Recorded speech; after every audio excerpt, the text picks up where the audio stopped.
What happens is we designed our products in this beautiful world, and then we come out in the market and we say, hey, use this drug for everyone, right? Which is not real, because the patients that are using these drugs in does not reflect who you actually studied the product in. And this goes across the board, whether it's from women, for example. A lot of women are not represented in clinical trials, so a lot of studies are designed using men, and then you try to apply that this works in women, right? A lot of minorities are not represented in clinical trials, and then you try to say this drug works in minorities. So that's another challenge that we have in this particular space.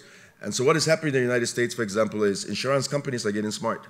So insurance companies are refusing to pay for drugs if you didn't study the drug in our patient population, because it's expensive for them. So they have to say, hey, how do you know it works?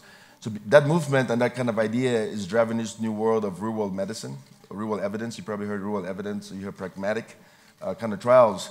And so you see a lot of that. That's the reason why you see a lot of these conversations taking place, right? How do I know that this drug works on this particular person, right? Because each person is an individual. Two people with diabetes are completely different, right? Just because we both have diabetes does not mean we have the same causes of our diabetes or the same drug works for both of our diabetes. So everyone is an individual. And how do we personalize healthcare? And that's the direction in which things are going. And technology makes this happen. So I'm trying not to use the word AI purposefully because I don't want anyone to be focused on robots and stuff, right? It's the overall concept of why this is important and some of the work that we've done. AI algorithms that doctors can develop and have it available on the system. So my final argument is that Hippocratic-guided AI development will lead to faster, widespread adoption and a true Big Bang deployment. And another point is that healthcare investments in AI should be long-term and target to maximize returns on human, environmental, and social goals. The question is that AI in medicine has at least 3 different levels. The very first one is diagnostic, which is wonderful. And we are happy to have sophisticated computers and machines that will help us to diagnose certain things. Imaging, for example.